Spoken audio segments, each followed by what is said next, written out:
A 35 años,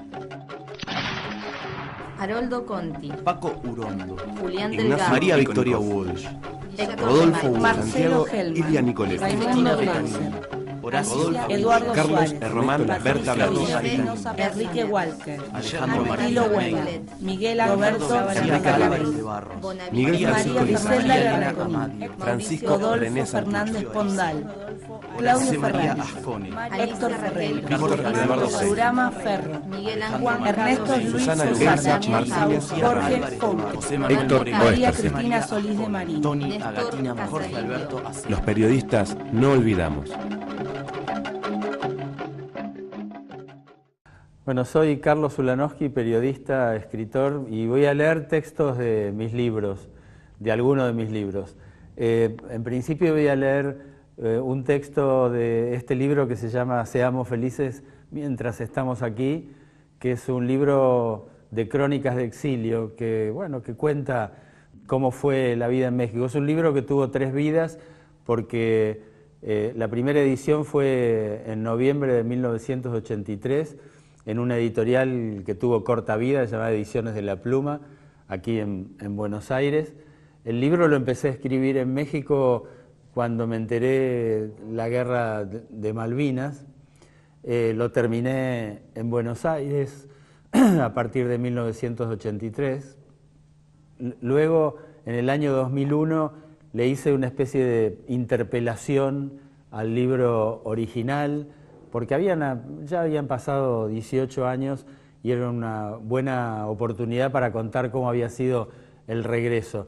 Y esta es la tercera vida del libro, del Seamos felices mientras estamos aquí, que es una edición bolsillo que salió en 2012. Voy a leer el capítulo 23, que se llama Charla con un amigo mexicano.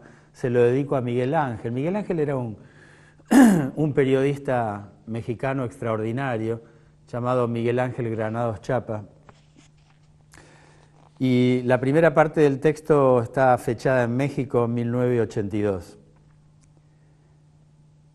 En muchas ocasiones he recibido de mexicanos una serie de 3 preguntas, casi siempre en este orden. ¿Cuánto tiempo llevas de vivir en México? ¿Te sientes a gusto entre nosotros? ¿Y ya te quedas a vivir aquí?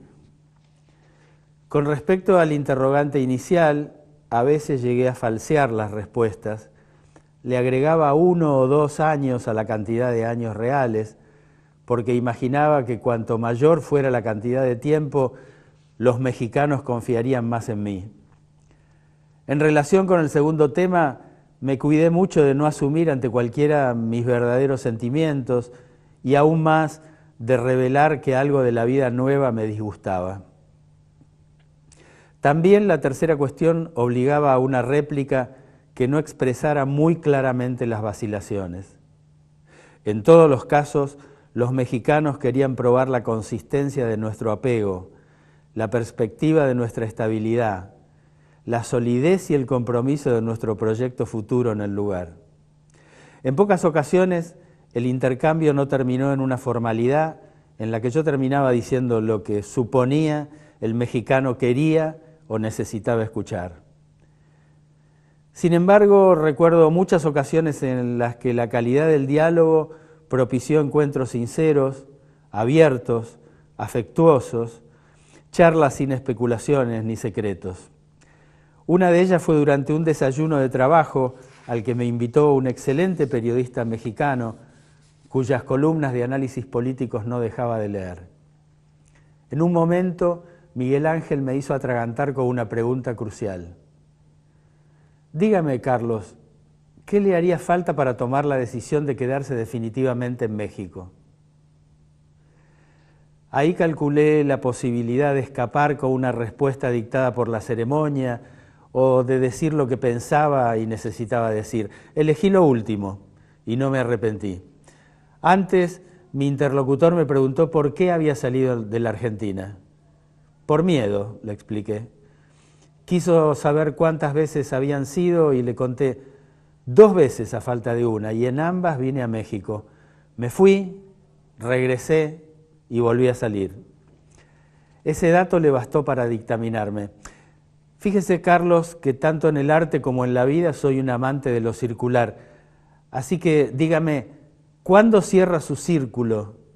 ¿Cuándo se regresa? De inmediato hablamos del esfuerzo de establecerse en otro lado y de la enorme energía que se perdía yendo y viniendo. También de eso sabía porque Miguel Ángel, como tantos mexicanos residentes en el Distrito Federal, había llegado de un pueblo del interior. Yo podría hablarle horas y horas de la nostalgia.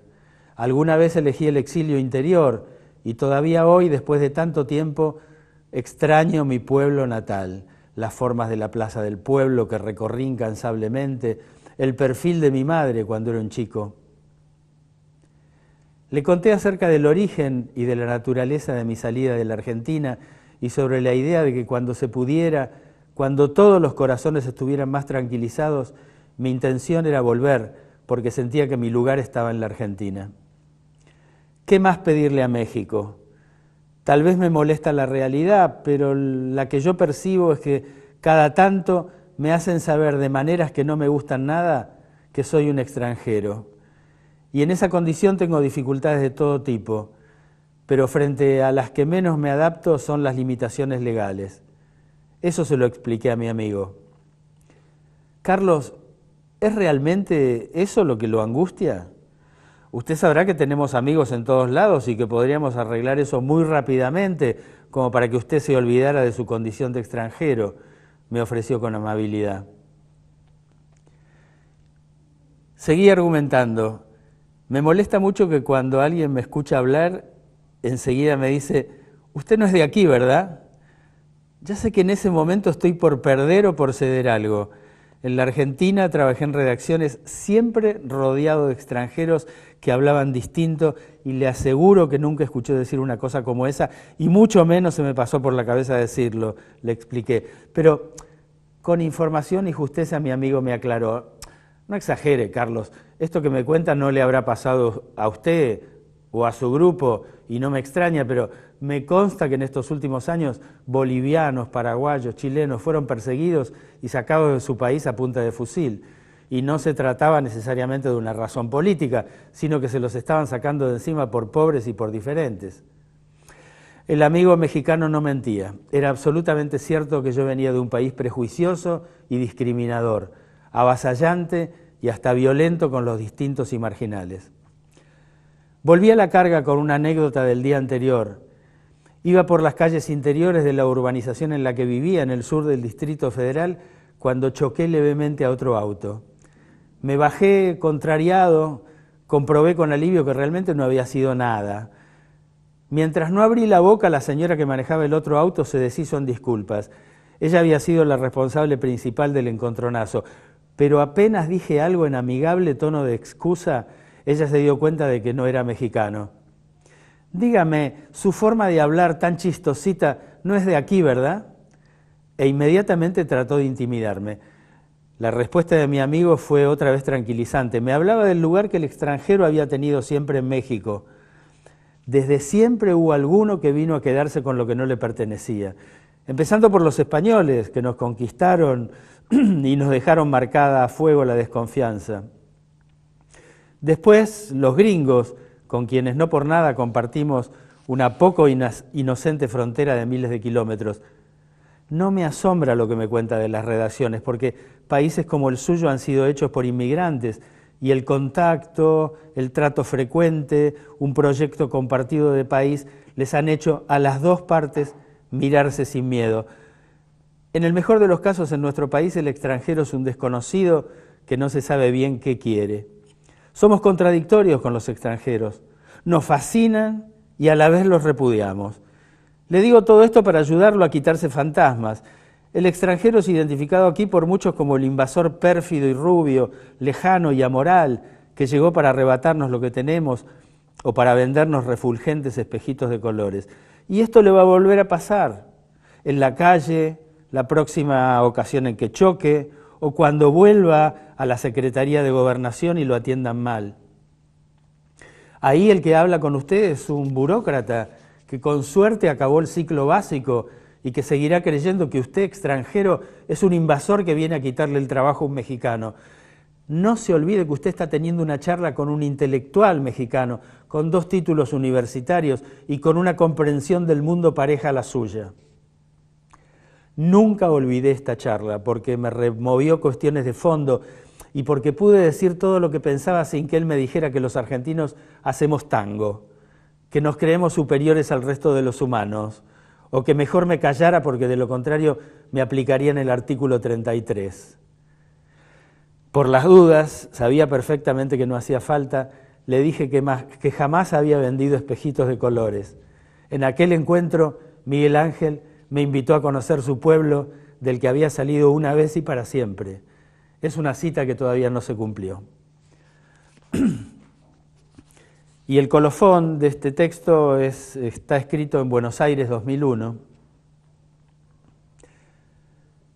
y dice así: nunca más volví a ver a mi amigo Miguel Ángel. Lo agrego esto ahora, murió el año pasado Miguel Ángel Granados Chapa ahí en México.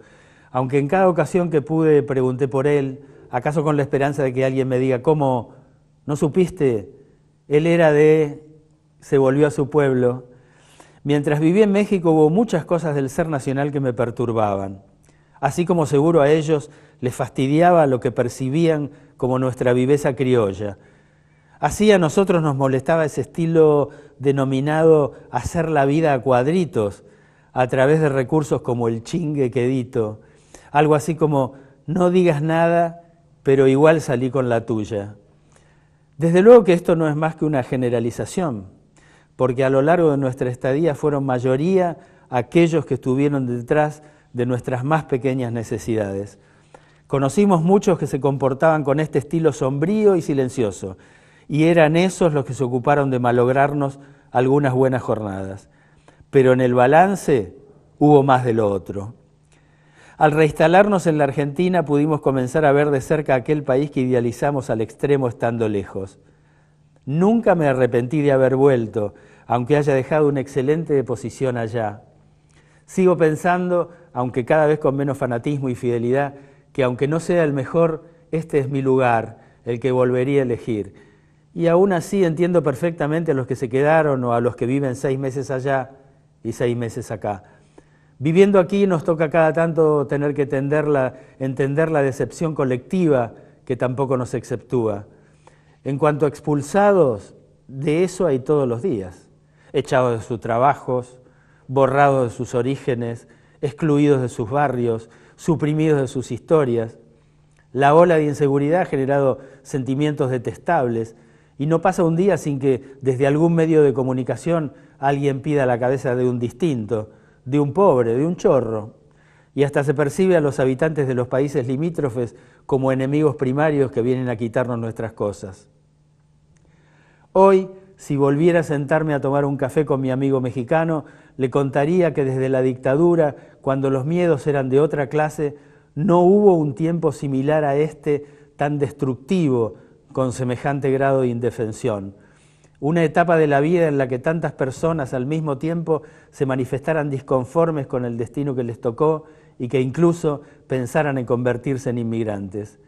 Lo que estoy seguro que no me preguntaría es si yo me encuentro entre todas las personas que quieren irse, porque como buen cultor de las resoluciones redondas entendería que en mi caso el círculo quedó perfectamente cerrado en 1983. Y si el café que nos reuniera tuviera lugar en Buenos Aires, le mostraría nuestra muy castigada, pero todavía bella ciudad, y querría saber si la invitación que me formuló para conocer su pueblo todavía está vigente. Buenos Aires, 2001.